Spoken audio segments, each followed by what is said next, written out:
Bonjour et bienvenue dans mon atelier. Bienvenue dans Histoire d'artisan. Je suis Lisa Millet et je serai votre guide dans l'exploration de l'artisanat. Je vous fais découvrir les visages, ou plutôt les voix, de ces femmes et hommes qui ont décidé de passer leur vie à créer.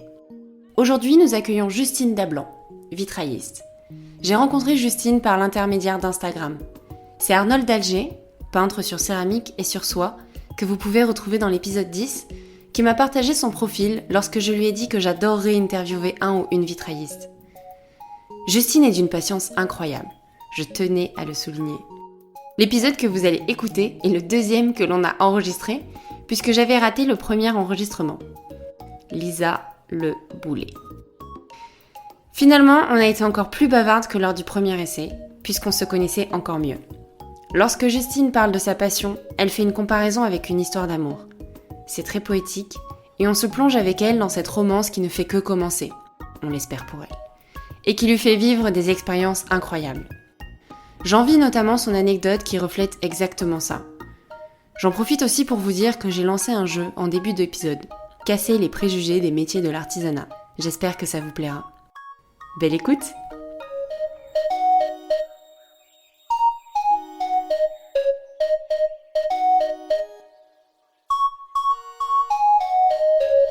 Bonjour Justine et merci de m'accueillir dans ton atelier. Bonjour Lisa.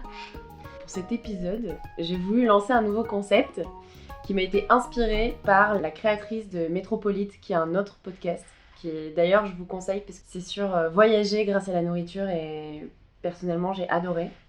Je vais te donner des préjugés sur le vitrail et tu vas me dire, voilà. Il y en a beaucoup. Alors j'en ai sélectionné que 5 parce que je pense que sinon on pourrait faire 3 heures d'épisode. Tout à fait. Mais l'idée c'est que tu nous dises, est-ce que ce préjugé est vrai ou faux? Est-ce que c'est un vrai préjugé et que les faits ne s'avèrent pas réels ou au contraire c'est basé sur de la réalité. Ok. Très bien. Donc le premier préjugé, c'est le vitrail, c'est un assemblage de carreaux de couleurs grâce à des baguettes de métal pour réaliser un dessin. C'est juste une description très simpliste du vitrail. Donc on va dire que oui, c'est une base de réalité, mais ce n'est pas que ça. Okay. C'est beaucoup plus intéressant. Ouais. Mais effectivement, oui, c'est bien un morcelage de verre. Alors lié après par des baguettes métalliques qui sont, c'est plutôt du plomb, qui est un alliage, plus qu'un métal à part entière. On a, oui, de la peinture qui se rajoute sur les verres et le dessin est formé pas seulement par le plomb ou ni le découpage du verre, c'est vraiment un ensemble qui fait le dessin du vitrail. Voilà. Ouais. C'est que tu peux faire de l'assemblage de verre, mais tu peux aussi peindre par-dessus. Exact. Tu peux même le graver, tu peux faire du thermoformage, du fusing, tu peux vraiment travailler le verre, ensuite l'assembler avec du plomb, ou tu peux aussi décider de mettre très peu de plomb et avoir une grosse partie que du verre. Et t'es pas obligé d'avoir tout le temps un morcellement très petit, en fait, tu peux faire de très grandes pièces. Voilà, c'est tout ça le vitrail. Je sais pas ce que c'est du fusing. Alors le fusing, c'est une technique qui consiste à faire fondre des plaques de verre entre elles. Donc on utilise le même four que pour la cuisson des peintures, mais on va monter à un degré beaucoup plus important. Donc souvent c'est vers 800 jusqu'à 860 degrés. Et à partir de là, en fait, nos verres font ensemble. Et du coup, on peut mélanger des verres ensemble. On peut faire des inclusions dedans aussi, donc emprisonner des choses dans des morceaux de verre. On peut leur donner des formes différentes. Si au fond de notre four, on a mis un moule, du coup, on peut faire fondre le verre et que ça prenne la forme de ce moule-là. Donc voilà, on peut donner vraiment plein de variations au verre. Et ça, tu le fais souvent, toi? Pas tout le temps. C'est très aléatoire, non? Tu sais pas trop ce à quoi ça va ressembler quand tu le sors, non? Oui, c'est un peu... Il y a un peu ce jeu-là du petit chimiste qui est assez chouette. Et on peut se laisser comme ça surprendre aussi par justement la matière qui vit et qui va faire ses propres effets. Il faut quand même maîtriser, en fait, à force de faire, on prend des notes, on essaye de mettre en place un protocole, on va dire, pour faire du fusing. On essaye de respecter ça, mais il y aura toujours une petite part d'aléatoire, mais c'est ce qui est assez chouette et joli, et ce qui fait de l'artisanat aussi. Oui. Ouais, j'ai l'impression que j'en vois pas beaucoup. Il y en a chez mes parents, c'est pas dans l'atelier. Je m'en suis servi aussi pas mal pour faire des bijoux, du coup des petites pièces de verre. Donc cette fois-ci, bon, c'est juste un travail de verre, c'était pas prêt pour être serti dans un vitrail. Donc ça, j'en ai vendu pas mal, et j'en ai plus parce que les gens Quand il passait devant ma vitrine, on voyait des bijoux. Il me disait « Ah, mais c'est une bijoutière ». Non, je fais du vitrail. Du coup, il ne fallait pas trop confondre les deux activités. Voilà. C'est juste, je recycle mes verres. C'est ça. Ok, bon, très cool. Le deuxième préjugé qu'on peut avoir sur le vitrail, c'est les vitraillistes sont peu nombreux en France. C'est vrai. On est peu nombreux, mais on est là, on existe. Je pense que ça dépend de comment on calcule la chose. C'est vrai que par rapport à certains métiers, on n'est vraiment pas beaucoup. Je pense qu'on est à peu près 300 en tout, 300 ateliers sur toute la France. Donc c'est pas non plus c'est quand même un chiffre assez conséquent, mais c'est vrai que c'est pas non plus exceptionnel, mais bien quand même. Donc, oui, et puis après, est-ce qu'il y a du travail pour les 300 ? Oui, voilà, après c'est par rapport au travail, je pense qu'on est suffisamment. Et on pourrait être plus si, je pense, si l'État pouvait faire en sorte que toutes les églises pouvaient être restaurées, si les subventions au niveau de la culture étaient beaucoup plus développées par rapport à ça, par rapport au sauvegarde du patrimoine. On a quand même en France un grand patrimoine au niveau des églises, au niveau de l'art du vitrail, qui est un art très européen et même très français. Et il y a de quoi faire. Mais voilà, chacun, pour l'instant, on arrive quand même à avoir du travail. Ouais.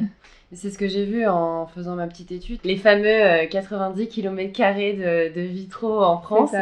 Que sur les monuments religieux, en fait. Oui. On est le pays qui en a le plus, au moins. Oui, c'est ça. Et j'avais vu une étude aussi, je sais plus le chiffre, mais je crois que sur la proportion mondiale de vitraux, en fait, c'est en France le plus important. Je crois que c'est 40 ou 50% des vitraux du monde, c'est en France, en fait. Non, c'est énorme. Si, c'est énorme. Faut vraiment que je retrouve cet article. En même temps, je me dis, oui, vu le nombre d'églises. C'est surtout aussi au niveau des vitraux du Moyen-Âge, on a le plus conservé, sauvegardé. Il y en a beaucoup qui ont été détruits pendant les différentes guerres. Oui, c'est sûr qu'il y a eu beaucoup de pertes, mais il y a aussi pas mal de sauvegardes. Parce qu'on venait déposer les vitraux, en fait, avant, quand c'était possible. On les déposait, on les stockait, et ce qui est arrivé aussi, c'est c'est resté stocké et ça n'a jamais été remis en place. Ah ouais ? Oui, on continue à refaire des découvertes en fait dans des églises, dans les greniers, des choses comme ça. Ah en fait, on a des vitraux dans cette caisse. Trop stylé. Donc ça arrive, ces vitraux après sont retrouvés, restaurés, remis en place. Certains vitraux, par exemple la basilique Saint-Denis, qui ont été déposés et qui n'ont jamais été vraiment remis en place parce qu'ils sont conservés pour justement pour les protéger. Plus c'est ancien, évidemment, plus c'est fragile, plus c'est délicat. Ou des fois, c'est aussi en attente de restauration, de financement de restauration, avant de pouvoir reposer les vitraux. Puis entre-temps, les modes aussi ont changé. Donc, on vient revitrer avec des vitraux d'un créateur contemporain ou d'un commanditaire autre. Voilà, ça change. Ok, hyper intéressant. Il y a beaucoup de besoins, mais il n'y a pas les moyens de financer cette restauration. Ça, on peut en parler aussi par rapport aux autres corps de métier, tout ce qui est taille de pierre, charpente, tous les métiers qui sont liés au patrimoine. Il y a presque 1 à 2 églises par village, et malheureusement, en fait, comme ça appartient à l'État maintenant, c'est à l'État de prendre en charge ces restaurations-là. Il faut des subventions, et combien d'églises se font justement détruire parce que on ne peut pas les restaurer, et c'est plus intéressant de détruire ça pour après remplacer par un stade. Alors qu'il faudrait rentrer dans une démarche, je pense, un peu plus intéressante. Il y en a pas mal en Angleterre qui font ça, où ils rachètent des églises et ils transforment ça en des restaurants, des magasins, des boîtes de nuit, j'ai vu aussi. Après, certes, c'est plus un lieu religieux, mais c'est un bâtiment qui a une histoire, une âme et une certaine beauté dans l'architecture. Bon, ça peut pas plaire à tout le monde, mais je pense qu'on peut quand même reconnaître que ça a une beauté. Tout le monde s'extasie quand même devant la beauté d'une église, dans ses sculptures et ses vitraux ou son ornementation. Et je pense que c'est du patrimoine à conserver. Donc au lieu d'attendre que le toit s'effondre, qu'on laisse en tout se détruire et pour ensuite faire un stade, pourquoi pas en fait mettre en place une restauration et transformer le lieu en médiathèque, Je sais pas si ça ferait pas ça ferait débat, mais est-ce que les Français ils ont envie de changer l'objectif du lieu ? Ça fait débat, effectivement. Ouais. Mais il y en a plein qui vont s'offusquer. Oui, effectivement. Là, on peut peut-être rentrer sur un autre point, du coup, des préjugés sur la religion et le vitrail. Ah oui. C'est mon 3e préjugé. Les vitraux ne sont que pour les églises, puisque ça a toujours un caractère religieux. Eh ben non. Non, on a aussi l'art du vitrail qui peut être pour l'architecture civile. Aujourd'hui, on en a quand même pas mal de traces par rapport à ça. On a l'art déco et l'art nouveau qui reviennent en force et on nous demande de plus en plus de création par rapport à ça. On a pas mal de bâtiments, en tout cas là où on est à Paris, qui sont de cette époque. Et dans chaque cage d'escalier, tu as des vitraux civils, art déco. Tu peux avoir aussi donc des vitraux plutôt datant du début du siècle, qui sont un prémisse de l'art nouveau, mais qui ornent en fait les cages d'escalier, enfin surtout haussmanniennes, qui en fait le vitrail avait cette fonction de pouvoir cacher les escaliers de service, tout en gardant en fait la lumière qui venait justement de la fenêtre qui était dans l'escalier de service. Donc c'était super, on avait de quoi avoir de la lumière et se cacher des domestiques. Ouais. Ça a été quand même beaucoup conservé jusqu'à aujourd'hui, et à Paris on en a beaucoup en fait. Donc il y a un gros patrimoine aussi, je pense même dans mon activité à peu près, on va dire 60% du travail que j'ai effectué de restauration, c'est restaurer des cages d'escalier parisiennes. Ok. Voilà. C'est le travail des copropriétés Oui, ou des particuliers aussi. Certaines fois, ça arrive que des parties sont conservées chez eux parce qu'ils ont racheté un bout aussi de la cage d'escalier. Mais oui, généralement, c'est quand même pas mal de copropriétés. Ou des assurances, parce que on déménage et on fait pas attention. Et donc, du coup, on casse des vitraux. Et voilà. Donc, on fait après appel aux assurances qui viennent nous chercher, ou le syndic sont en relation, et on peut venir du coup restaurer. Ok, très cool. Voilà. Le 4e préjugé, celui-là, c'est toi qui me l'as dit. Moi, j'avoue que j'y avais pas pensé, mais il paraît qu'on te l'a souvent demandé s'il fallait être baptisé pour être vitrailliste. Oui, ça c'est une question qui revient très souvent. Mais non, il ne faut pas. On peut être de n'importe quelle religion ou ne pas avoir de religion du tout. En fait, être athée et faire du vitrail, il n'y a pas de lien. Alors, en disant ça, je me dis qu'il y a peut-être un lien, si, quand même. Il vaut mieux avoir comme une culture du patrimoine religieux. Une culture religieuse, c'est très important. Surtout quand on effectue des restaurations pour des recherches iconographiques, ou effectivement, si on doit créer des vitraux pour une église qui est en activité, qui est toujours sacralisée, oui, effectivement, on doit respecter quand même un certain cahier des charges de la religion, on va dire ça comme ça. Pas vraiment faire n'importe quoi, ou en tout cas, il faut avoir une certaine réflexion par rapport en fait au lieu. Ça peut être aussi une réflexion qui peut être aussi humaniste. Je sais que ça passe aussi très bien, de ne pas faire des choses spécialement une reproduction de l'histoire religieuse. On n'est plus comme au Moyen-Âge, où effectivement le rôle des vitraux était de faire une éducation religieuse. C'était un peu le caté pour tout le monde, juste en levant les yeux et regardant les vitraux.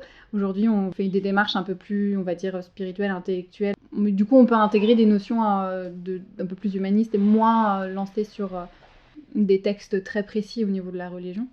Mais je pense que c'est aussi quand même important de les connaître pour en faire un peu référence. Tu as fait des études d'histoire de l'art ? Oui. Dans la formation, on a des études d'histoire de l'art. En fait, même les études d'art sont très compatibles avec le vitrail. Et effectivement, aussi, le diplôme pour apprendre à faire du vitrail est dans une école d'art. Donc, il y a un lien. Je pense qu'il faut être curieux avant tout aussi au niveau de l'art, et forger aussi sa propre culture artistique. Oui. C'est très important. Et être curieux de l'histoire en général, je pense aussi. Et oui, l'histoire de religion. Le vitrail, c'est un art qui est quand même très ancien. Donc je pense que si on n'est pas un minimum au courant et de l'aspect historique, on est un peu en décalage, je pense, avec notre métier. Oui, il y a de grandes chances que non seulement tu fasses le travail mal, mais en plus tu le comprennes pas. Oui, et puis même avant tout, moi c'est ce qui m'a aussi pas mal attirée dans ce métier-là. Il y a comme un côté de passeur de savoir, de par nos gestes. On est un patrimoine, en fait, se dire que nos outils ont certes évolué, mais finalement très peu. Et notre technique aussi, ce que je fais aujourd'hui en 2020, une personne au 15e siècle ou au 9e siècle le faisait aussi. Et ça, je trouve que c'est assez émouvant, de se dire que je fais des gestes comme ça qui ont traversé les siècles. Effectivement, nos outils maintenant sont électriques, on a un peu plus le choix dans certaines peintures. Nos techniques au niveau des fours aussi, c'est un peu plus évolué. Enfin, il y a de l'évolution, mais dans le principe en fait, de la construction du vitrail, finalement, en fait, on fait les mêmes gestes, donc c'est beau. Ça se retrouve pas dans tous les métiers, hein. Tu es beaucoup plus dans le monde des startups et clairement... On n'en avait pas au 9e siècle, il n'y en avait pas. Il n'y avait pas de développeurs ? Non, pas de développeurs. Comment ça ? J'ai pas compris alors. En fait, c'est une réflexion que je m'étais jamais faite, mais c'est vrai dans l'artisanat. C'est qu'il y a beaucoup de techniques d'artisanat qui sont conservées au fil des années. C'est un passage de savoir, c'est un patrimoine immatériel. Bon, et donc, on passe au dernier préjugé. Allez. Vitrail et modernité ne sont pas synonymes. C'est faux, mais c'est vrai. Il y a de tout, hein. Il y a de tout. Effectivement, on peut avoir ce côté un peu désuet, on peut avoir l'image du vitrail avec ses petites fleurs, ses petits oiseaux, mais un peu kitschounet. Bon, ça peut plaire aussi, bon, il en faut pour tous les goûts, mais bon. Mince, on va froisser des personnes. Quand on parle avec les gens du vitrail ou des archis, ils pensent que c'est vieillot tout de suite. Hein.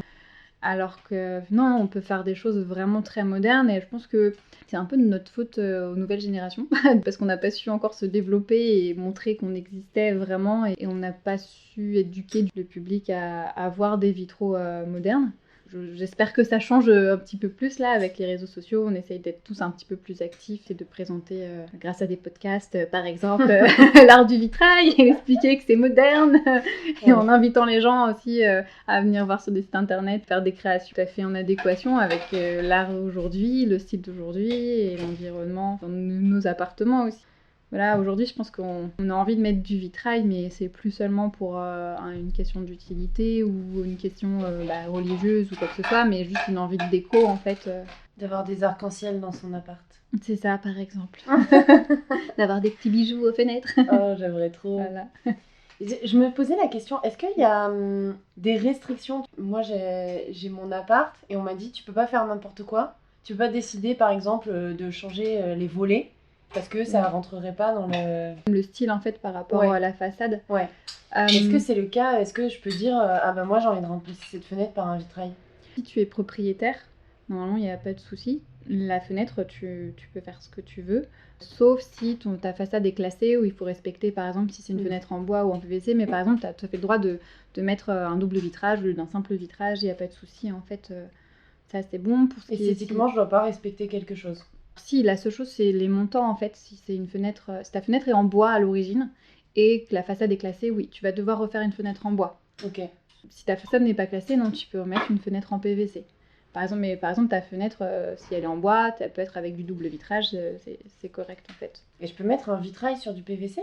Et oui, tu peux mettre un vitrail sur PVC. Après, la seule chose, donc les contraintes, on va dire, c'est plutôt sur la fabrication et les styles des fenêtres d'aujourd'hui. Il nous faut quand même une certaine feuillure pour pouvoir installer le vitrail. La feuillure, c'est la distance en fait entre le verre et l'épaisseur en fait de ta fenêtre. Donc des fois, on peut avoir assez d'espace pour pouvoir coller un vitrail par-dessus ton verre. À l'intérieur du double vitrage. Généralement, on vient mettre le vitrail donc, soit comme paroi qui va vraiment faire la frontière entre l'extérieur et l'intérieur, soit on va le mettre en survitrage. Donc on va pouvoir garder ta vitre et rajouter par-dessus ton vitrail. Okay. Ou sinon, troisième option, on peut faire insérer le vitrail dans un double vitrage. Ça se fait, mais généralement c'est quand même assez cher. Ouais. Donc on favorise le plus souvent en fait la mise en place du verre directement en survitrage. Et c'est là où on peut être confronté à l'espacement au niveau des feuillures, si on en a assez ou pas. Après, si c'est PVC, on fixe ça avec du silicone. Il y a des techniques. Si c'est en bois, c'est soit avec des parts closes ou avec du mastic. Voilà, il y a des techniques de pose. Après, le tout, c'est d'avoir en fait une fenêtre qui a cette surface de feuillure adéquate pour pouvoir poser de vitrail. Mais par exemple, là, ça m'est arrivé chez certains clients où le vitrail est posé dans un autre châssis par-dessus la fenêtre. Du coup, ça fait c'est pas bête, deux effets. Quand vraiment on n'a pas le choix, mais que le montant soit en bois, on peut faire ça en fait, on peut réintégrer. Et ça se voit, c'est... Bon, du coup, on a un effet un petit peu plus de relief, on a une surépaisseur, mais non, ça peut être très élégant. Ça marche assez bien en fait. Tu le nettoies bien quoi. Voilà, parce que tu peux aussi du coup ouvrir et accéder devant et derrière au niveau du vitrail, donc c'est assez pratique. Voilà, après c'est vrai, il vaut mieux être propriétaire. Ou sinon, si on est locataire, on peut très bien demander l'autorisation au propriétaire. Et ce qu'il faut savoir aussi, c'est qu'un vitrail, normalement, il peut être déposé. On doit pouvoir le déposer. Okay. Parce que si on doit faire des restaurations dessus, il faut qu'on puisse l'emmener dans l'atelier. Parce qu'on ne peut pas tout le temps faire des restaurations sur place. Donc, ce qui est sûr, c'est que si on pose un vitrail, on peut repartir avec. Après, évidemment, pour le réinstaller, il faut retrouver une fenêtre qui est la même taille. Parce que généralement, on construit un vitrail, c'est en fonction du lieu où on est. on crée un vitrail pour un lieu. C'est aussi possible de repartir avec son vitrail quand on est locataire et de le réinstaller quelque part, créer des châssis. Enfin voilà, il y a quand même des possibilités. Tu me donnes trop envie de mettre du vitrail chez moi. Mais là. oui, mettez du vitrail partout. Je suis en train d'imaginer ma cuisine avec des couleurs arc-en-ciel. Pourquoi pas? Je dis oui. Tu me ferais une licorne? Oui, alors après, j'ai essayé de parler juste avant que vous pouvez être un peu kitsch et tout, mais oui, on peut faire des licornes. On peut tout faire. C'est un animal mystique. Hein. C'est vrai. C'est vrai.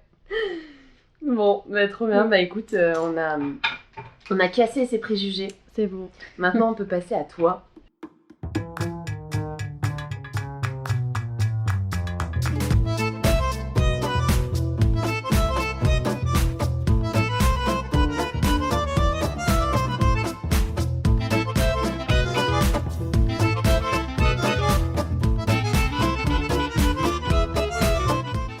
Est-ce que tu peux nous raconter ton histoire? Alors, mon histoire, je peux la raconter comme une histoire d'amour. Voilà, il y a eu une rencontre par hasard, un coup de foudre et ils vécurent heureux, voilà, je l'espérais pendant longtemps. Donc, ouais, j'ai rencontré le vitrail, du coup, j'avais 16 ans. Je pense qu'il faisait déjà partie de ma vie bien avant. En fait, je viens d'une famille voilà, très catholique. Et j'ai passé une partie de mon enfance, du coup, à aller à la messe. Bon, pas tous les jours, hein, mais en tout cas, une bonne partie des dimanches. Et j'avais devant moi, à chaque fois, des vitraux. Mais je m'étais jamais posé la question, en fait, si c'était encore un métier. Enfin, même s'il y avait un métier derrière cet art-là, si c'était encore possible aujourd'hui d'en réaliser. Bon, les vitraux, ça a toujours été là, sans être là. Des fois, c'est un peu particulier, ces moments-là, mais on se dit, on voit des choses tout le temps et on dit, bah, c'est apparu comme ça. Lorsque j'avais 16 ans, on me proposait de faire un stage de découverte du vitrail. Je dis, bah, pourquoi pas? Et c'est là où je me suis posé la question, ah, tiens, en fait, il y a un métier derrière ça, pourquoi pas? J'ai fait le stage, j'ai testé, gros coup de foudre. Gros coup de foudre, j'ai dit, c'est ça que je veux faire.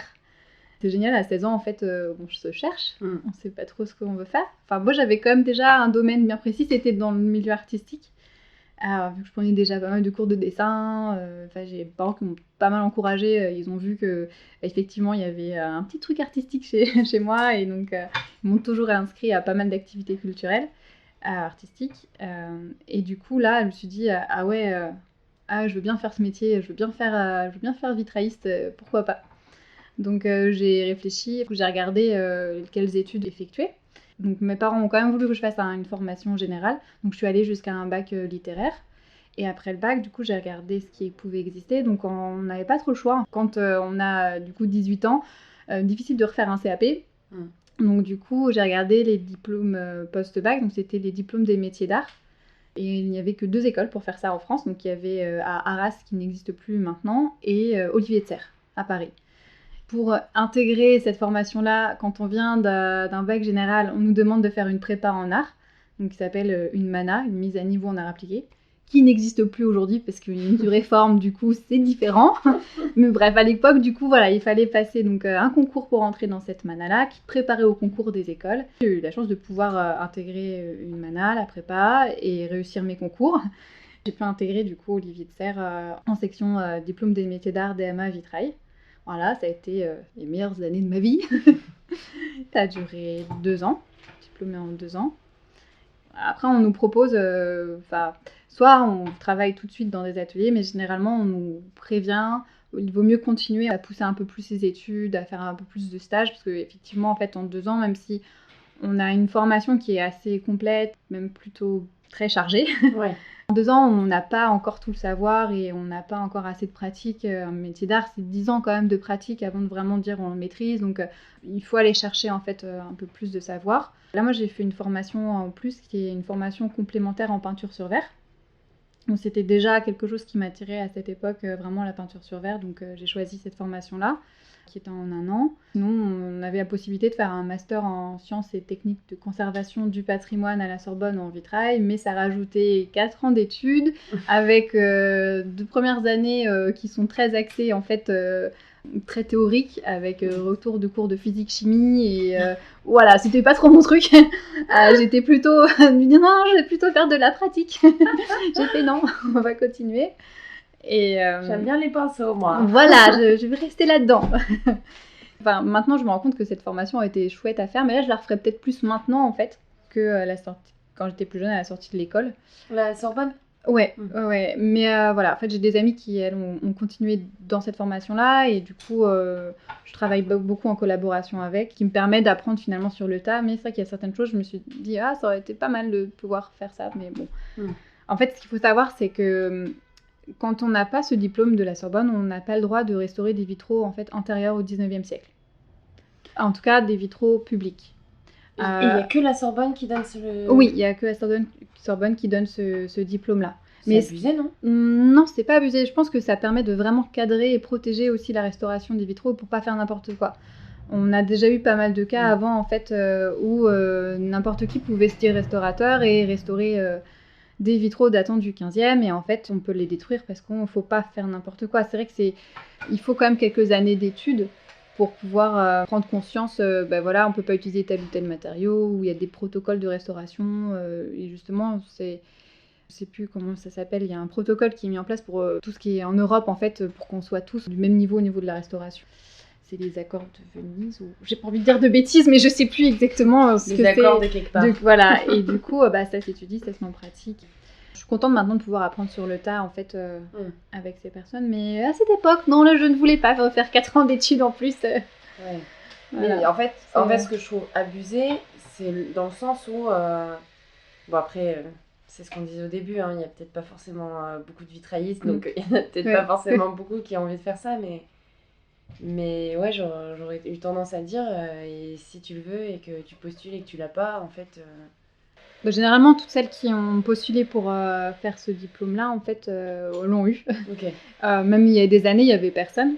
Et il y a des années, ils sont qu'une personne en vitrail. Ah oui, en fait, cette formation-là est très peu demandée. Il y a vraiment très peu de restauratrices... Après, ce qu'il faut savoir, c'est que le travail de restauration de monuments, en fait, comme ça, justement, comme il n'y a pas beaucoup de subventions et d'argent, il n'y a pas beaucoup de travail. Donc, effectivement, quand on se lance dedans, c'est aussi une vraie passion. Et après, comme elles ne sont pas beaucoup, enfin, je dis elles, en plus, c'est parce que je ne connais pas beaucoup de... En fait, c'est dire pourquoi elles Je crois que je connais qu'un seul... Mais c'est que des femmes, en fait. Vitrailliste ou... Pour la restauration. En restauration, oui, il y a une grosse majorité de femmes. Dans le métier du vitrail, oui, ça s'est énormément féminisé. On a une bonne proportion de femmes par rapport aux hommes. Mais en restauration, je pense que ça se voit encore plus. Ouais. Mais du coup, on a dévié, mais t'as pas fini ta vie, Justine. Et oui. Non, heureusement, je n'ai pas fini aussi. Je n'ai que 32 ans. Du coup, j'ai fait ma formation en peinture sur verre. Ça a duré 1 an. Et ensuite, j'ai postulé pour avoir ce qu'on appelait à l'époque la bourse des métiers d'art de la ville de Paris, qui est un très bon concept.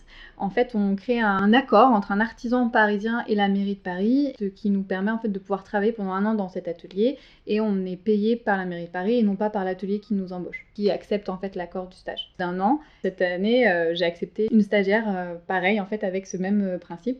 Aujourd'hui, ça s'appelle même stage d'approfondissement ou de perfectionnement de la ville de Paris. J'ai Laura qui travaille avec moi toute l'année.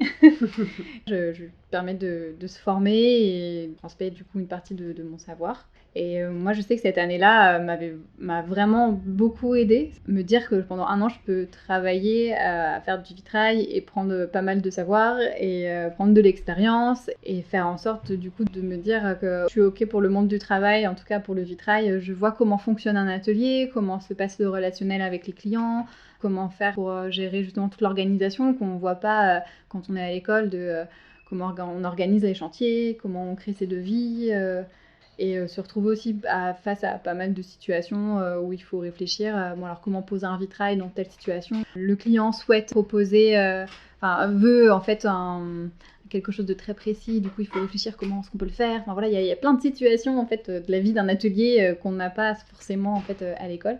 Ça a été une super année tremplin. Et donc j'encourage les jeunes à postuler, à faire ce système-là.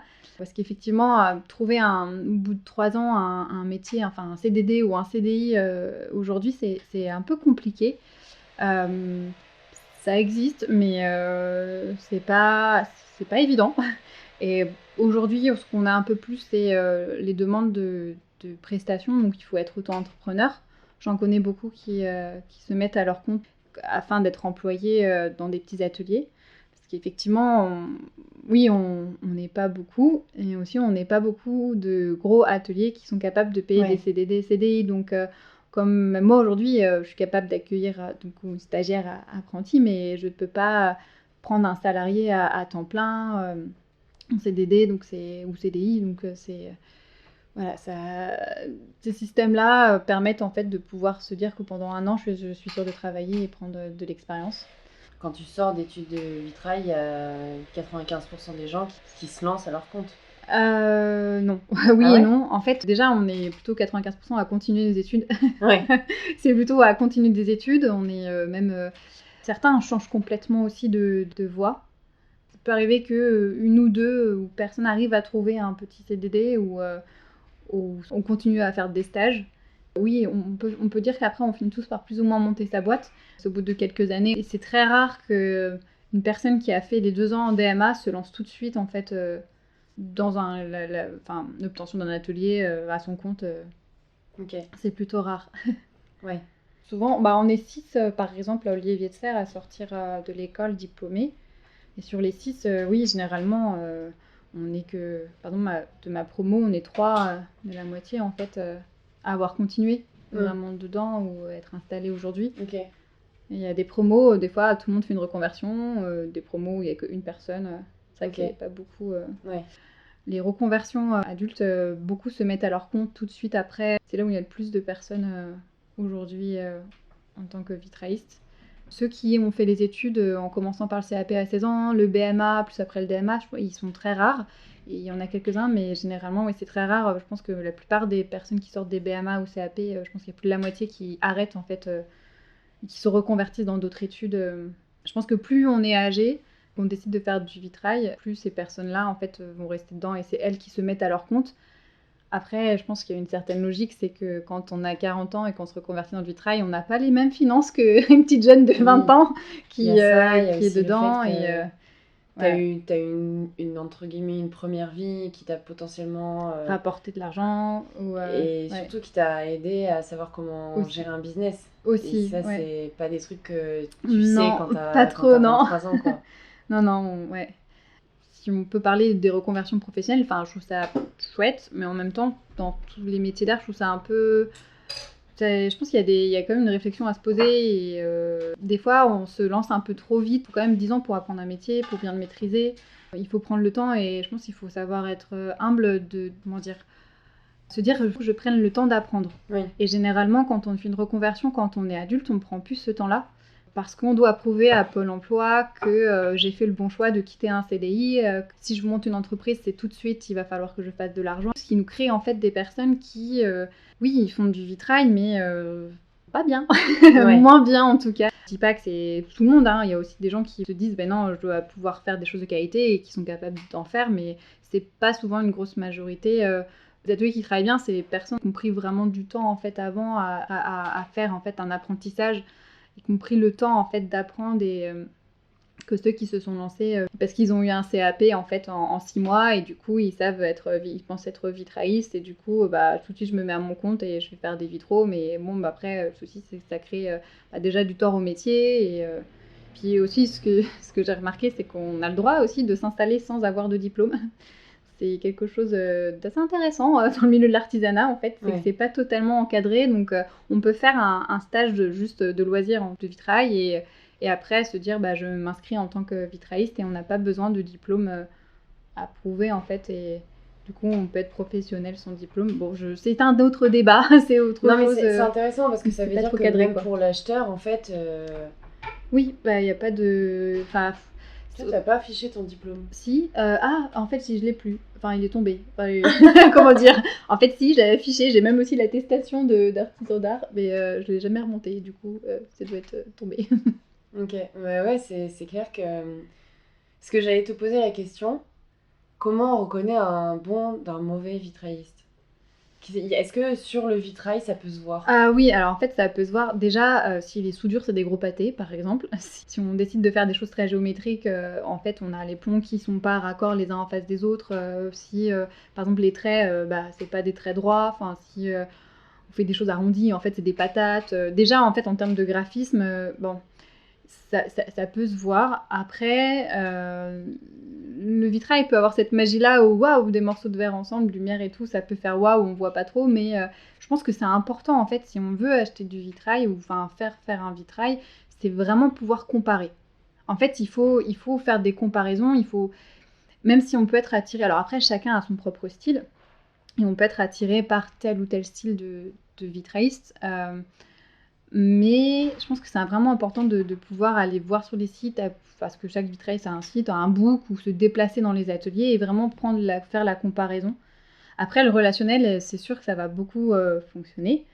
Mais je pense que c'est important d'avoir ce recul-là aussi de comparaison et expliquer comme ça, en fait. Bon, sans image, ça va être un peu difficile, mais ça se voit. Normalement, ça doit se voir, en fait, facilement, si justement on peut faire la comparaison avec plusieurs vitraillistes. Si t'as pas travaillé, si t'as pas pu voir en fait pas mal de choses, ou même étudier en fait le principe de construction d'un vitrail, par exemple dans les églises ou les choses comme ça, enfin. Il y a des choses qui ont été faites au XVe siècle, qui sont encore aujourd'hui, c'est que ça marche. Oui. Donc du coup, si on a des règles qui sont appliquées, c'est qu'il y a une raison en fait. Par exemple, un vitrail qui dépasse 1 mètre, si il n'a pas en fait de vergette, ou s'il n'a pas une construction qui fait qu'on peut faire des croisements au niveau des plombs, ou comme un tressage, bah, ça risque de tomber en fait. Sous son poids, ça peut tomber en fait. Il y a des manières aussi, par exemple, si tu veux ne pas mettre de vergette, tu peux travailler avec du plomb armé, qui t'aide en fait à maintenir ta structure. Voilà, c'est des règles en fait qui s'appliquent et qui sont vues parce qu'on a étudié aussi avant, parce qu'on a pu voir, avoir accès en fait à ça. Et même au niveau des assurances et tout, moi je pense que on rentre quand même au niveau du bâtiment. Pour moi c'est important, tu te poses quelque chose, faut pas que ça tombe en fait. Puis après, normalement un vitrail ça doit durer 200 ans, donc je sais pas, moi je trouve que c'est important de dire si je pose quelque chose, voilà, je sais que ça va durer en fait dans le temps. Après, il y a des choses aussi, au niveau des découpes de verre. Par exemple, on va éviter de découper certaines pièces en certaines formes parce qu'on sait en fait que lorsque le bâtiment va bouger, ton vitrail aussi, il doit suivre le mouvement du bâtiment. Mais du coup, si tu as certaines formes, il y a des fragilités qui peuvent se créer. Du coup, tu es sûr que cette pièce-là va se casser en fait. Il va y avoir des tensions dessus et donc, il y a toute une réflexion à faire. Mais ça, on l'apprend à l'école. Ça, je sais que, du coup, on avait des cours, justement, dans les cours de maquette, de création en vitrail. On fait, justement, un apprentissage de comment faire un chemin de plomb qui soit solide, qui participe aussi au dessin, mais qui, en même temps, ne soit pas, en fait, quelque chose où on voit que le chemin de plomb, ça s'intègre. Mais en même temps, on a les contraintes techniques. Et en même temps, aussi, apprendre à, voilà, là, vous aurez telle fragilité... on évite de faire trop de plombs qui rentrent les uns dans les autres à un seul point. Comment utiliser tel ou tel plomb, le plomb armé ou pas. Enfin voilà, on nous apprend en fait à construire correctement en fait un vitrail c'est hyper complexe. Bon, on pense pas, mais même si on peut faire plein de choses avec le vitrail, on a quand même je pense que dans tout métier d'art, il y a des contraintes techniques et il faut les respecter et il faut surtout en avoir connaissance.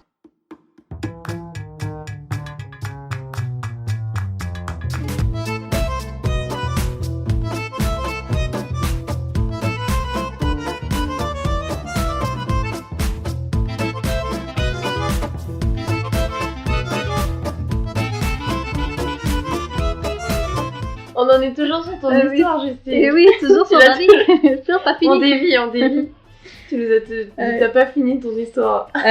Du coup, je m'en étais arrêtée. Ah oui, j'ai fait cette année super géniale d'apprentissage.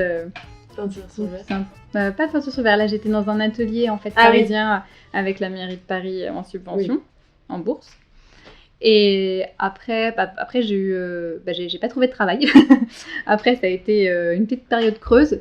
J'ai juste trouvé un travail en étant professeur de dessin dans un atelier d'art de loisirs dans le 18e. Donc, c'était chouette, je suis restée dans le milieu artistique, mais je faisais pas de vitrail. Et au début, on commence à faire les commandes pour la famille, donc j'avais un peu fait des vitraux pour tout le monde, et après tu fais un peu le tour et tu dis faudrait que je fasse aussi autre chose. C'est-à-dire que ma cible s'agrandit. Voilà, c'est ça, tout le monde en a marre. Tout le monde a déjà eu son cadeau de Noël en vitrail, ils sont contents. Donc du coup... C'est un bon cadeau quand même. Ah oui, ça, ils ont une collection là, ils sont contents. Donc l'atelier où je donnais des cours de dessin a fermé. Et je me suis retrouvée donc, à avoir des élèves en dessin qui voulaient continuer avec moi. Et là, je me suis dit, bon, bah, c'est l'occasion. J'ai déjà un fonds de commerce, en fait. J'ai déjà des clients. Bon, pas pour du vitrail, mais pour du dessin. Mais en tout cas, c'est ce qui peut me donner, en fait, les moyens de pouvoir louer un local, de me faire un business plan. Et donc, du coup, j'ai pris cette décision-là. Et après, ça s'est enclenché très vite. En fait, en 6 mois, j'ai tout fait. Mais ça a été aussi un pari avec eux parce que je leur ai dit à ces élèves-là en dessin, écoutez, je me lance, mais par contre, il va falloir me suivre. Là, je fais un business plan et je compte que vous êtes mes élèves, donc il va falloir être là à la rentrée. Donc ça avait commencé en janvier. Je m'étais dit, il faut que j'ouvre en septembre. Donc, c'était en janvier 2013. Je me suis dit, il faut que j'ouvre en septembre 2013. Ils ont dit OK. Et déjà, j'ai repris des cours aussi de formation en entreprise. Des cours de soir avec la mairie de Paris pour construire le business plan, savoir comment évaluer mes charges, quel est le plan d'attaque et donc après toutes les démarches administratives pour ouvrir sa société, tout ça, on connaît bien, trouver comptable et tout et puis après voilà, trouver le local qui a été aussi une grosse étape. Parce que j'avais des contraintes, du coup, c'était rester dans le quartier du 18e pour être proche des élèves. Il fallait ne pas avoir de reprise de bail. Je voulais un loyer pur parce que racheter un fonds de commerce, c'était pas l'idéal. Oui. Et je l'ai trouvé sur Le Bon Coin, voilà. Ah ouais. J'ai fait pas mal d'agences. Ah oui, aussi, je m'étais dit, je veux pas de frais d'agence parce que, en fait, les frais d'agence, c'est juste énorme quand on prend un local commercial. Et oui, le hasard a fait que j'ai trouvé exactement donc, à 2 rues de là où je donnais des cours de dessin avant. Et je l'ai trouvé sur Le Bon Coin. Alors, le local à la base, c'était dans un état, mais bon, il y a eu beaucoup de travaux à faire. C'était pas comme tu vois là aujourd'hui. Mais j'ai dit, ouais, c'est là où je vais m'installer. Je l'ai bien ressenti. J'ai dit, ah non, c'est celui-ci, il le faut. Et j'ai réussi à convaincre le propriétaire de me louer. Parce que bon, une petite jeunette de peine 25 ans... dire bonjour, je voudrais faire des cours de dessin et du vitrail et je voudrais faire ça dans votre local. Bon, c'est pas très rassurant. Voilà. On est sûr de ça? C'est ça. Bon, après, voilà, je sais pas, ma bonne étoile ou en tout cas, j'ai réussi à le convaincre et voilà, donc c'est parti. Donc après, j'ai fait 2 mois de travaux. Alors j'avoue, j'en ai un peu pleuré, j'ai cru que j'avais fait une erreur et je pense que quand on se lance dans des travaux au début, on pense pas, on voit pas tout. On voit pas tout. Et finalement, avec l'aide de la famille, des amis, et puis après on reprend du courage et on se dit c'est ce que je veux et en fait non, j'ai fait le bon choix, on se rassure. Et, bon, en fait on y arrive. Bon, comme tu peux le voir, il est dans son jus quoi. C'est pas une grosse expression, il est dans son jus. Voilà, oui. Non mais tu l'as bien retapé quoi. Voilà, faut pas regarder. Enfin, je pense qu'il fait un aspect. On s'y sent bien.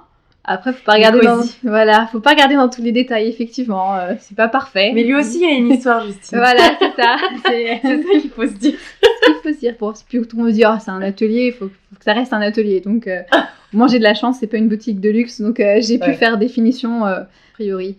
Ça devrait être bon. Non, mais les gens, ils vont penser que c'est dégueulasse. Mais non, en vrai, c'est pas dégueulasse. En plus, cet été, tu m'as dit que tu faisais des travaux. Oui, je refais des travaux. Voilà, je m'agrandis. Non. Voilà, je m'agrandis et il va devenir encore mieux parce que maintenant j'ai un peu plus d'argent, donc c'est mieux. Donc voilà, la petite histoire de l'épopée Justine Dablan vitrailliste dans le 18e. Donc ça y est, voilà. Donc saisir des opportunités. Voilà, donc voilà, du coup maintenant depuis 2013, je suis là dans le 18e et ça fonctionne. Ça c'est cool. Ouais. Donc c'est un démarrage plutôt lent, mais toujours présent. J'ai toujours su...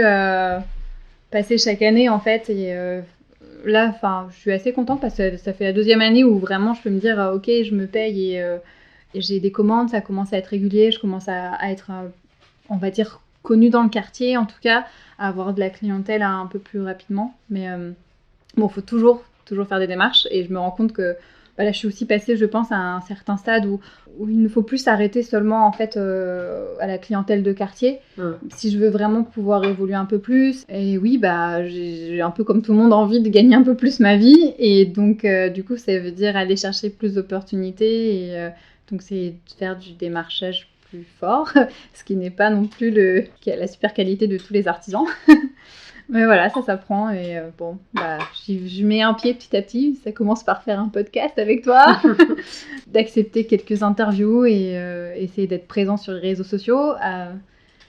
Mais c'est marrant parce qu'à chaque fois que tu me parles des réseaux sociaux, donc déjà j'ai l'impression que vous êtes quand même une communauté de vitraillistes parisiens, ou peut-être même... Pas que parisiens. Ouais, pas que parisiens. Vous avez l'air quand même super soudés, ce qui n'est pas le cas de tous les artisanats quand même, parce qu'il y en a beaucoup qui se considèrent en concurrence alors que vous vous considérez plus complémentaires les uns des autres. Ouais, je pense qu'on a compris aussi qu'il n'y avait pas beaucoup de travail ou qu'on faisait peut-être un métier qui n'était pas très reconnu. C'est en étant ensemble, en fait, c'est notre travail à nous, en fait, ensemble de pouvoir faire en sorte que ça soit connu. Et je pense qu'il y aura toujours des ateliers qui seront plus ou moins rivaux, mais je pense que ça arrive au moment quand on est très gros, en fait. La plupart du temps, on est des petits ateliers.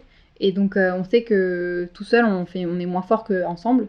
Comme aussi, on est très peu, on se connaît souvent tous, donc on se développe aussi des relations professionnelles, mais aussi amicales. Ça nous donne envie de travailler ensemble. Par exemple, là, moi, je travaille avec 4 ou 5 ateliers différents. J'aime travailler avec ces personnes. C'est comme ça aussi qu'on évolue dans nos chiffres d'affaires, parce que justement, tous les chantiers au niveau du vitrail, en fait, on ne peut pas les faire non plus seuls.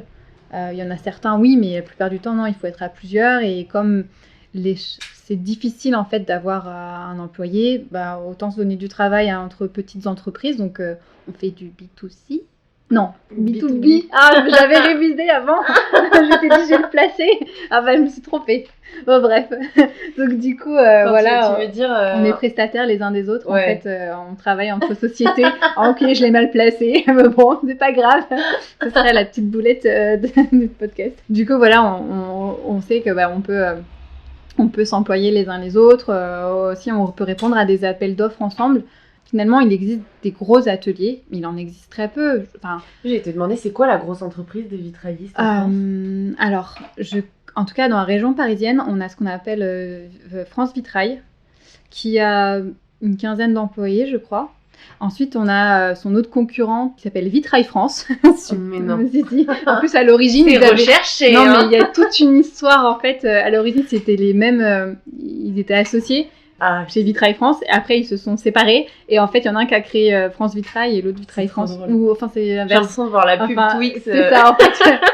C'est deux grosses sociétés qui marchent très bien. C'est industriel. Alors, oui et non. Après, en fait, c'est vrai que, par exemple, quand on est embauché dans ces entreprises-là, on est à un poste précis. En fait, ce qu'il faut savoir, c'est que le vitrail a plusieurs étapes de fabrication et qui sont assez variées. Donc, en fait, on peut avoir des qualités, on peut être doué en fait sur certaines étapes, mais pas d'autres. Et donc, du coup, moi, je trouve intéressant, c'est de savoir tout faire. Donc, c'est ce que j'aime bien quand je suis du coup dans une petite entreprise, c'est que on va tout faire. Mais par contre, quand on est embauché dans une grosse société, on va nous dire là, tu vas être que au niveau de la coupe de verre, tu vas faire que du montage, tu vas faire que de la peinture, ou tu vas faire de la pose, ou voilà. C'est ça en fait qui est mis en place. Effectivement, si on répartit comme ça, après on peut abattre plus de travail, c'est sûr et certain. Il y a des ateliers qui sont très anciens, comme la Maison du Vitrail ou Andrieux, qui, eux, en fait, c'est des générations de maîtres verriers, et du coup, ils ont pas mal de travail, ils peuvent employer jusqu'à 5 ou 6 personnes. Mais le max, je pense que c'est 15 personnes dans un atelier de travail. Oh, grosse société. Ouais. Mais après, la plupart des ateliers, oui, c'est ça. Je pense qu'un atelier qui commence à avoir déjà 4 employés, c'est déjà... on commence à, en tout cas, employer CDI de même toute l'année. Ça commence à être bien. Après, je sais qu'à Lyon aussi, il y a des gros ateliers. Il y en a aussi dans le nord de la France, les ateliers Berthelot, par exemple.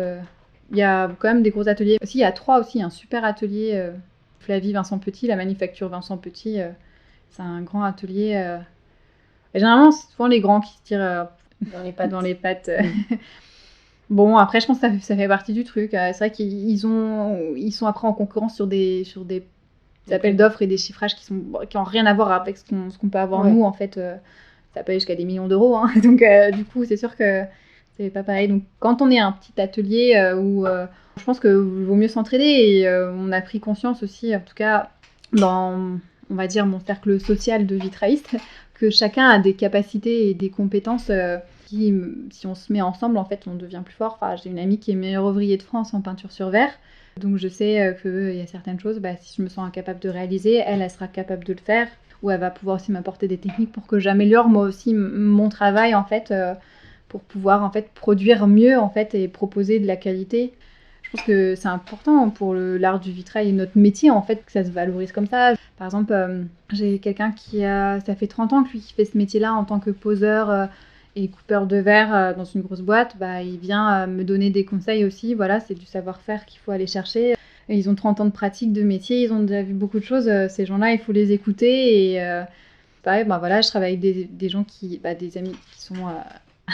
je dis beaucoup amis, en fait, c'est vrai qu'on développe pas mal de relations amitiés, en fait, entre vitraillistes qui sont dans la restauration du patrimoine. Donc voilà, je sais pas faire certains collages, ils vont m'apprendre à faire des collages, je vais apprendre cette technique-là, je vais apprendre quel est le protocole de restauration, comment il faut faire. Je peux prendre ce chantier-là, mais j'ai besoin d'être chaperonnée par quelqu'un qui a le master, donc hop, on bosse ensemble, ou... des fois, voilà, ils savent que, par exemple, si je peux monter rapidement en panneau, il y a besoin d'aide de la pose sur un chantier, hop, on va m'appeler, ou moi je vais appeler quelqu'un. Donc c'est vraiment une relation comme ça, où par exemple, je peux pas faire tel chantier, donc du coup, ça m'est arrivé, on m'a dit, tiens, je t'ai donné ton nom, parce que moi je peux pas faire ce chantier, j'en ai un autre qui me prend du temps, donc voilà, on se passe le travail. Ça marche comme ça. En tout cas, dans mon cercle d'environnement, ça marche comme ça en fait. Mais c'est le bon comportement à avoir. C'est clair, autant serrer les coudes, quoi. Pour l'instant, ce que je peux dire, c'est que oui, effectivement, ça marche comme ça. Ouais. Je trouve que ça marche. Et ce qui m'étonne, à force de discuter avec toi, on parle beaucoup de réseaux sociaux, toutes les deux, je t'ai donné des petits trucs pour alimenter, améliorer et en fait, à chaque fois, c'est pas genre, moi, je vais me développer sur les réseaux sociaux pour que Atelier d'Ablanc se développe, mais en fait à chaque fois on va faire l'éducation du vitrail et tous ensemble, et tu vois, je trouve ça hyper cool, parce que, et pour moi c'est la bonne façon d'aborder les réseaux sociaux, c'est qu'il faut pas se dire je vais poster pour vendre, mais juste je vais poster pour éduquer les gens à mon travail et leur montrer tout ce qu'il y a derrière. En fait, j'avoue, les réseaux sociaux, ça n'a jamais été quelque chose qui m'a attirée, comme tout le monde, j'ai découvert Facebook, Instagram, autres, mais par exemple Instagram, j'ai mis du temps un peu à être dessus. Avant, j'avais que Facebook, j'ai jamais été très attirée par ça, je comprenais pas tellement le principe en fait du réseau social, l'intérêt. Et maintenant en fait, je pense que c'est une galerie en fait c'est vraiment l'opportunité de la visibilité et du savoir. Ça me fait un peu dur de dire ça, mais en tout cas oui, je pense que comme autrefois c'était la télé, j'ai envie de dire ça comme une vieille, mais jadis c'était la télévision. Maintenant je pense que c'est les réseaux sociaux, et j'en prends de plus en plus conscience. C'est vrai que le vitrail, on peut pas le voir, c'est assez particulier, et du coup si on peut avoir une plateforme et on se donne le courage de dire je vais faire en fait en sorte que ça puisse être visible et connu et montrer en fait toute la beauté de cet art là, aujourd'hui on a ces moyens là à notre disposition, autant s'en servir en fait. Tu fais pas l'achat d'un vitrail sur un coup de tête, c'est réfléchi, c'est dans un projet. Tu vois, j'ai fait mes travaux chez moi, le nombre de fois où je regardais sur Instagram pour avoir des idées, idées et des trucs où j'ai fini par me dire non, mais en fait j'aimerais bien ça, parce que dans ma tête j'ai travaillé un peu, j'ai imaginé ma maison. C'est clair qu'il faut le voir comme ça. Si vous imaginez une super Instagram, vitrine en fait, c'est une galerie vitrine, et de montrer des projets, c'est ça, et de voir tout ce qu'on peut faire, et c'est d'ailleurs un des moyens de casser le préjugé de c'est que pour les églises, c'est que vieillot. Si t'arrêtes pas de montrer des trucs dans les maisons et voir à quel point ça peut enjoliver la maison. Je pense que c'est à nous aujourd'hui en tant qu'artisans, mais je pense que c'est dans tous les métiers d'artisanal en fait, se dire on a une possibilité d'avoir une vitrine et toucher à un maximum de personnes, autant le faire pour justement montrer que c'est pas seulement Ikea qui sera capable de rénover ou de me proposer des choses. En fait, on a un savoir-faire artisanal en France, artisanal tout court, qui est assez chouette, et on peut faire plein de choses. Après, effectivement, on va toucher une autre gamme de prix, mais c'est pas non plus si cher que ça en fait, parce que je pense qu'un meuble Ikea, ou un meuble acheté dans d'autres types de magasins comme ça de grande distribution, ça a une durée de vie qui est assez courte.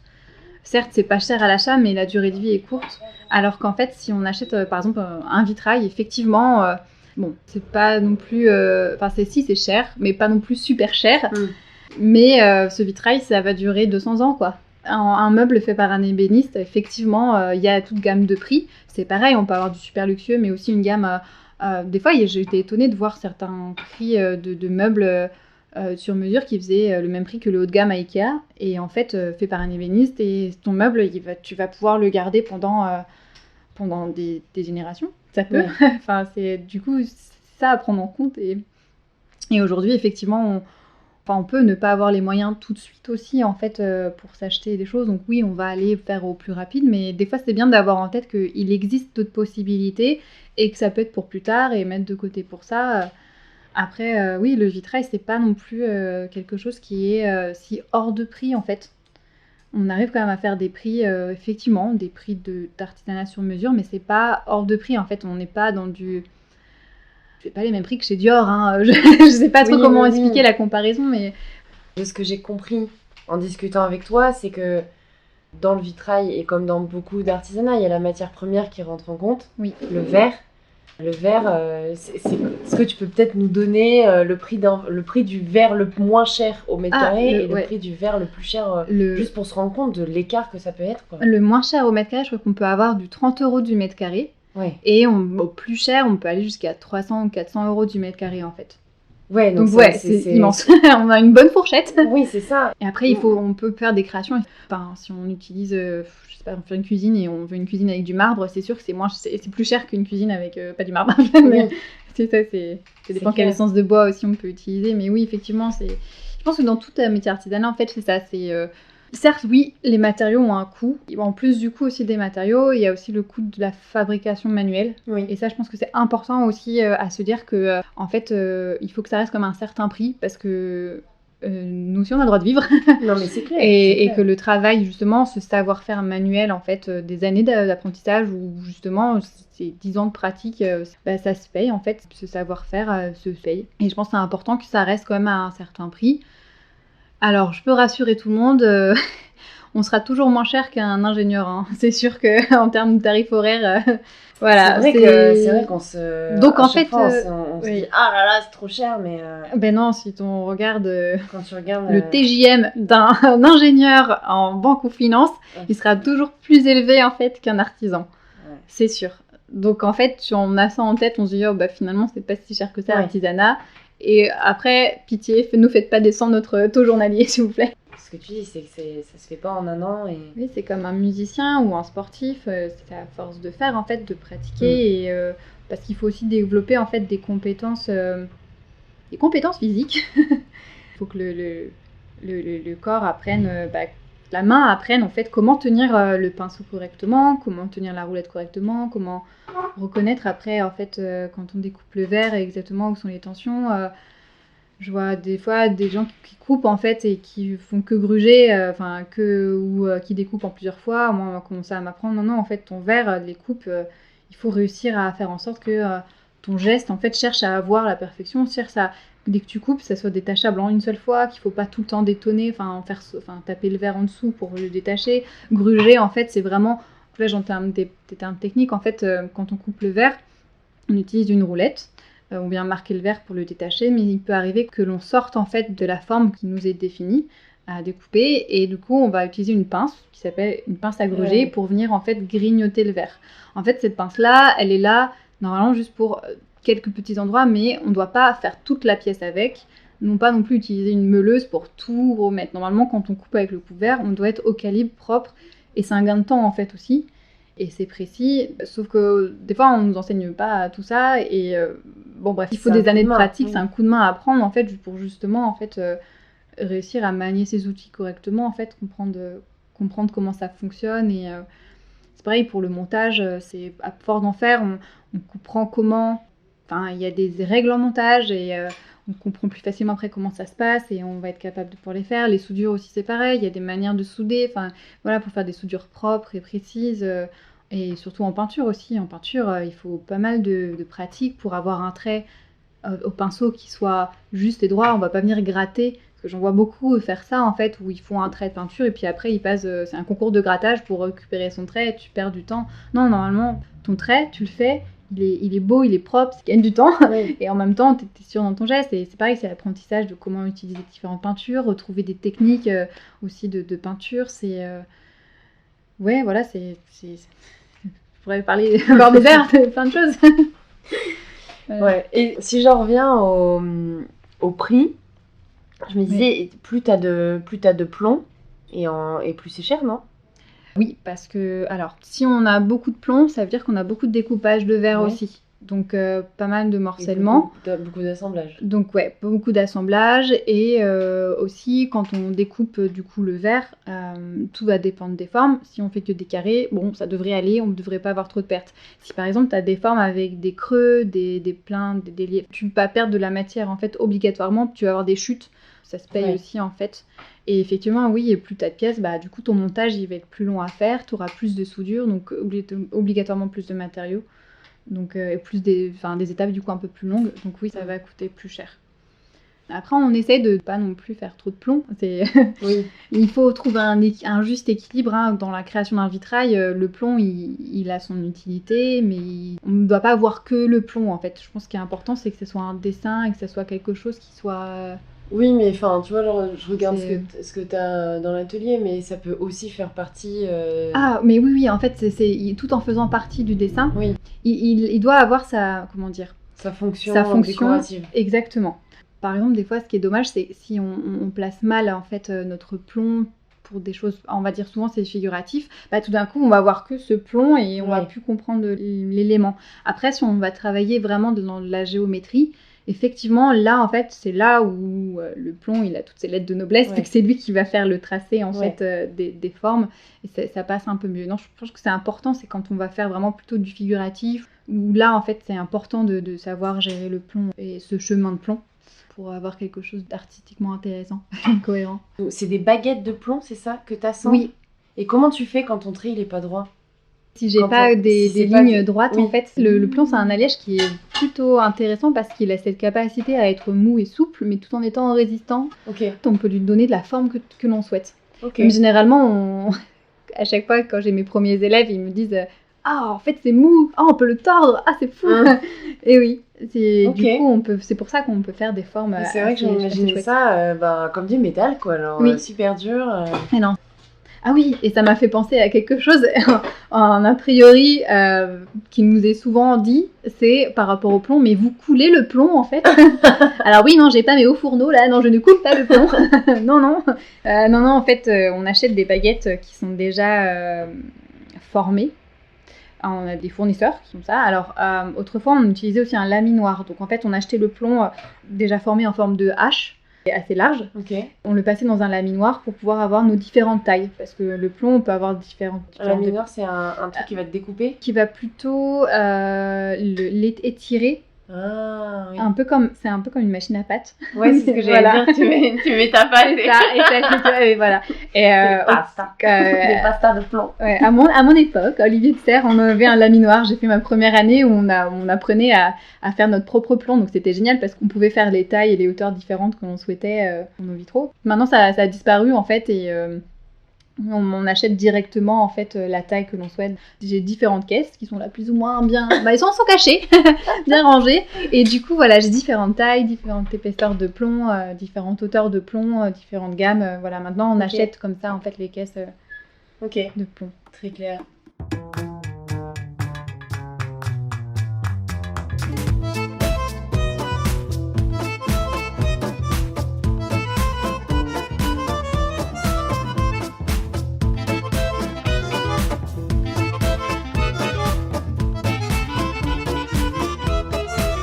On peut peut-être passer avec une transition assez naturelle au business model. Ok, le business model. Comment tu vis, Juju ? Comment je vis ? Alors, d'amour et d'eau fraîche. Donc ça, c'est la première chose. Alors moi, j'ai choisi de faire une double activité. Donc j'ai des cours de dessin et de vitrail, création et restauration de vitraux. Donc j'avoue, les cours de dessin me permettent de pouvoir subvenir en fait aux frais de l'atelier, même si aujourd'hui, là, le vitrail commence à avoir un peu plus d'importance. Je commence à avoir de plus en plus de commandes, donc ça me permet de pouvoir on va dire, à réinvestir dans plus de matériel et pouvoir mieux me payer. Mais ce qui est intéressant là, c'est que j'ai un coussin financier, on va dire, j'ai une sécurité financière avec les cours de dessin, qui n'est pas négligeable quand on est à son compte. Et après, c'est vrai qu'à terme, l'idéal serait quand même en fait de pouvoir développer encore plus le vitrail, en fait, que ce soit vraiment ma seule source de revenus. Mes pauvres élèves qui ont dessin qui entendent ça, ils vont être déçus. Mais après, c'est vrai que je suis quand même assez... Enfin, j'aime beaucoup enseigner et je pense que le dessin était vraiment en lien avec l'art du vitrail. Du coup, j'ai quand même une certaine complémentarité avec le vitrail. Donc, ces deux activités vont très bien ensemble. Pour l'instant, oui, j'aimerais bien arrêter, mais là, pour l'instant, j'aime bien aussi encore le faire. Donc, je pense que je peux rester encore prof de dessin un moment. Après, du coup, business model, donc je peux parler de, donc il y a la restauration et la création au niveau des vitraux. Donc ça demande à chercher du coup 2 types de clientèle différentes. Pour tout ce qui est restauration, souvent c'est des collectivités ou des entreprises ou des syndics d'immeubles, par exemple. De temps en temps des particuliers qui ont des vitraux chez eux. Pour ça, on répond à des appels d'offres pour les collectivités. Après, pour la création, donc c'est plutôt des particuliers. Et là, ils viennent avec un projet plus ou moins défini. Et, la création représente combien de pourcentage à peu près ton chiffre d'affaires ? Pas beaucoup en fait, mais là ça commence à changer un peu, mais je pense que je dois faire quand même 40% de créa, à peu près. Ok. Le reste, c'est de la restauration. Enfin, j'ai souvent eu beaucoup plus de restauration, parce que j'ai souvent travaillé plus avec des restauratrices aussi, et j'ai eu beaucoup plus de travail avec. Je suis installée dans le 18e, donc c'est un quartier qui a pas mal de vieux vitraux aussi. Il y a quand même un patrimoine assez fort de vitraux dans le 18e. Et en pignon sur rue, les gens venaient plus facilement me trouver en me disant « j'ai un vitrail cassé ». Donc je pense que quand j'ai commencé, j'ai dû faire à peu près 70% de mon activité, c'était de la restauration.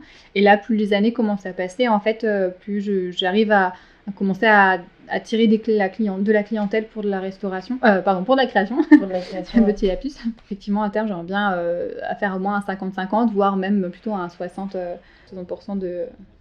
Tu sais que tu as de la chance, parce que sur le site de l'INMA, ils disent que la création représente à peu près 20% du travail des entreprises. Ah oui ? Ouais. D'accord. Ok. Bah, du coup, ça a bien bougé cette année. Je connais aussi des ateliers et ils font que de la création et très peu de restauration. Ok. Là, c'est bizarre. Ça dépend. Je pense que c'est vraiment juste dans le pourcentage. Oui, la restauration est toujours plus importante que la création. Ouais. Je pense que ça doit dépendre de là où l'atelier est implanté et aussi des ressources que l'atelier a mis en place pour aller chercher le client en fait et le réseau qu'il a pu créer. Ok. Ah, on va passer à la question. Est-ce que tu peux nous raconter une anecdote juste? Et oui, l'anecdote. Mais bien sûr, Lisa. Alors du coup, j'y ai bien réfléchi et j'en ai qu'une. Et là, cette fois-ci, je l'ai pas spoilé. Tu l'as pas spoilé, du coup, c'est bon, je peux en parler. Oui, parce qu'on en a pas parlé et vous avez de la chance parce que vous allez entendre cet épisode qu'une fois. Mais nous, c'est la deuxième fois qu'on l'enregistre. Oui. J'ai un peu merdé l'enregistrement du premier. Mais c'est pas grave, du coup, j'ai le droit d'avoir une deuxième chance et je peux dire encore 2 fois plus de choses. Du coup, voilà, vous êtes prêts à 3 heures de podcast. Accrochez-vous, c'est parti. Alors, mon anecdote, c'est Notre-Dame de Paris. Voilà, je pense que tout le monde est au courant. Il s'est passé quelque chose il y a un an. Il y a eu un petit problème. Voilà, il y a eu un petit problème et du coup, j'ai pu y travailler. Non pas au problème, mais à la résolution du problème. Ça a été assez émouvant et unique. Je me souviens très très bien de cette journée. J'étais partie poser un vitrail chez un client, c'était bien passé, j'ai terminé tôt, donc j'ai décidé de retrouver des amis pas très loin en fait de Notre-Dame, on a pris un verre et là je me dis c'est bizarre, il y a plein de gens qui sont là, qu'est-ce qui se passe? Bon, une fumée un peu bizarre, je dis waouh, il y a un gros incendie quelque part et je me souviens me faire réflexion, c'est bizarre, on dirait une fumée de plomb. Alors pourquoi? Oui, je me suis dit tiens c'est la même couleur qu'un plomb qui font en fait des vapeurs de plomb, je dis c'est étrange. Donc on se rapproche et là, bam, qu'est-ce qu'on voit? Notre-Dame en feu. Je pense que comme tout le monde, ça a été gros choc. Vraiment, ça a été difficile et surtout quand la flèche est tombée, j'y croyais pas. J'ai même dit à mon conjoint, non mais c'est bon, t'inquiète pas, la flèche elle va pas tomber. Et là, juste quand j'ai terminé ma phrase, la flèche est tombée. Depuis, il me ressort. Voilà, c'est ça. Mon depuis, il s'en sert contre moi. Il m'appelle la flèche. Voilà. La flèche. C'est ça. Ça a été un choc. Tout d'un coup, on s'est dit, on est en 2019. Comment un tel monument, en fait, quelque chose qui normalement doit être protégé par toutes les normes de sécurité, comment ça peut arriver? C'était vraiment, vraiment étrange. Oui, on ne pensait pas voir ça un jour. Mais en même temps, en fait, dans ma tête, c'était waouh, qu'est-ce qui se passe au niveau des vitraux? Et oui, j'ai pensé waouh, et si je pouvais y travailler?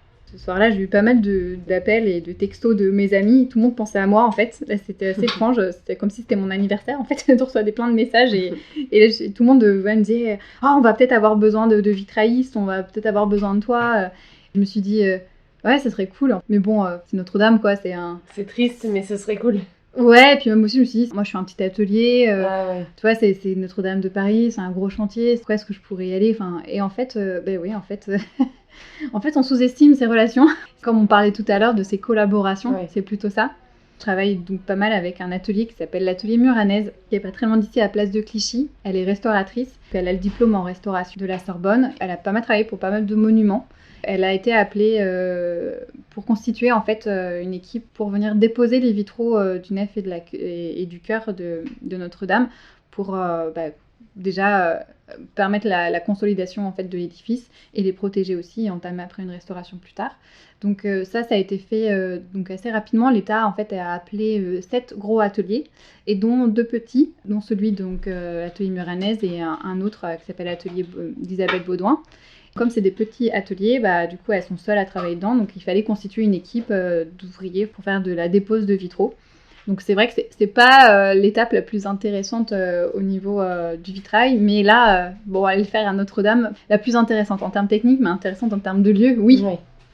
Emma, la dirigeante de l'atelier Muranaise, m'a contactée et m'a dit voilà Justine, du coup comme on bossait beaucoup ensemble, m'a dit viens, j'ai besoin de bras, j'ai besoin de renfort, est-ce que tu veux faire partie de mon équipe? J'ai dit oui. Et voilà, du coup je me suis retrouvée, j'ai bossé un week-end, samedi matin, paf, au pied de Notre-Dame. Pouvoir intégrer. C'est émouvant. Ouais. En fait, ça a été même éprouvant physiquement parce que ça a été, on nous a demandé dans un temps très limité en fait de défaire pas mal de mètres carrés de vitraux. Et des fois, c'était un peu rude, le mastic était vraiment dur, et puis c'était physique, il fallait remonter au niveau des échafaudages, descendre les panneaux, tout en ayant peur aussi, parce que en fait, on nous a bien expliqué, écoutez, on a mis des capteurs, si ça sonne, ça veut dire que c'est en train de tomber, donc il va falloir descendre vite des échafaudages. Et en fait, quand tu sais que t'es vraiment très haut, que t'as même pris un ascenseur dans un échafaudage pour monter encore en haut, tu te dis, ok, on est un peu sous le stress, et puis il faut aller vite, il faut travailler vite, il faut travailler bien, il faut pas casser de vitraux.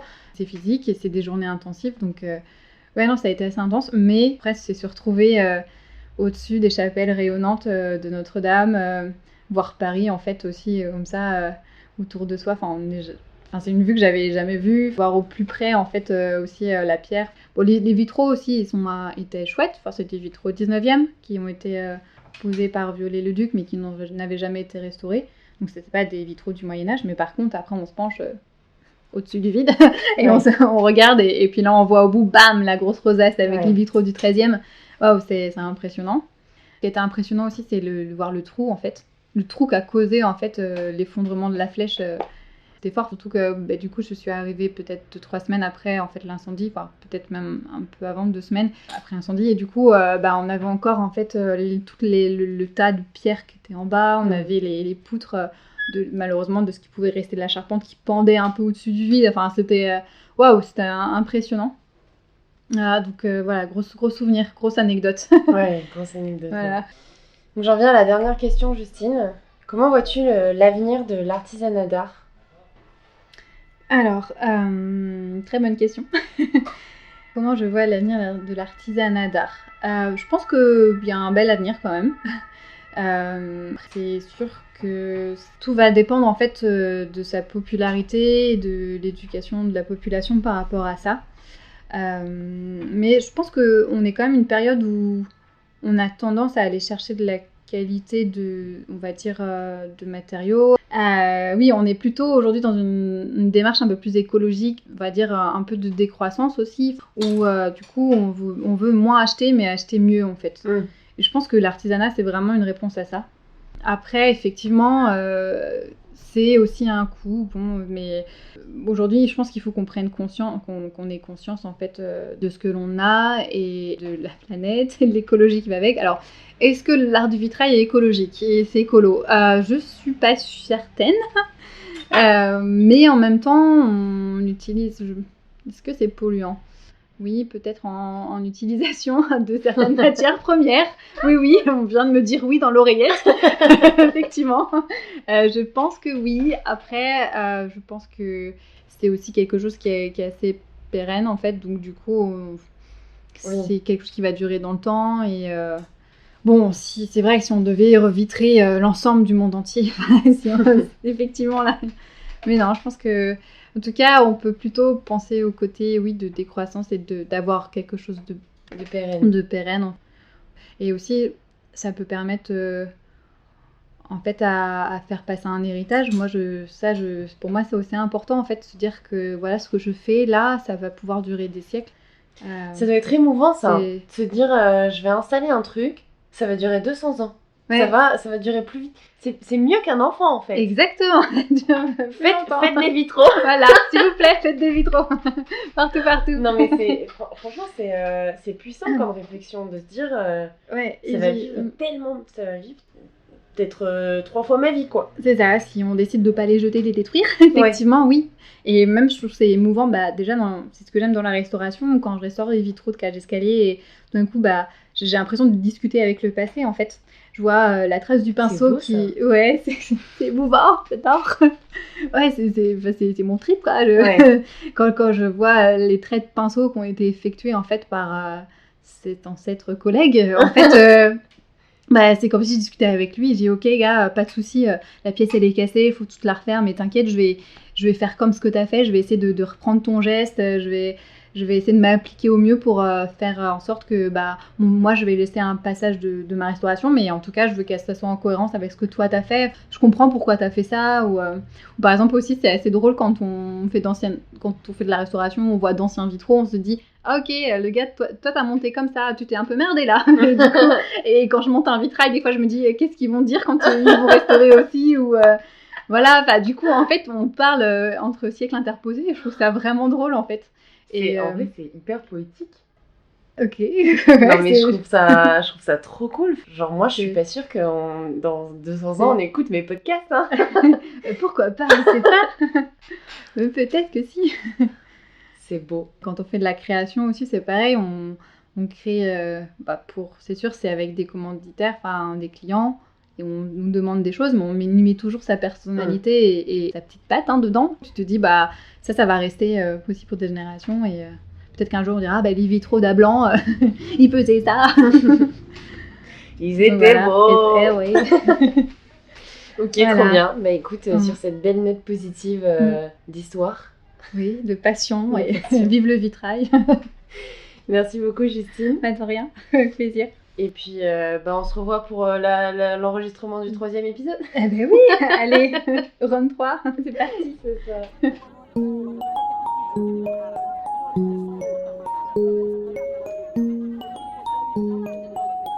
Merci beaucoup pour votre écoute. J'espère que l'histoire de Justine vous aura inspiré et vous aura donné envie de mettre plein de vitraux chez vous. Vous pouvez continuer de m'aider à faire découvrir les histoires d'artisans au plus grand nombre en mettant une note sur iTunes et en vous abonnant sur votre plateforme de streaming préférée. Comme d'habitude, je publie régulièrement des photos du travail de l'artisan sur Instagram, donc n'hésitez pas à vous abonner pour découvrir son métier en images. Je voulais également dire un immense merci à Quentin Blic, qui a déjà été l'auteur de la première musique d'introduction de ce podcast et qui, à l'occasion des 1 an, et oui, ça y est, Histoire d'artisan a 1 an, on a réalisé une nouvelle. Je l'adore. Longue vie à l'artisanat d'art et je vous dis à très vite avec une nouvelle histoire.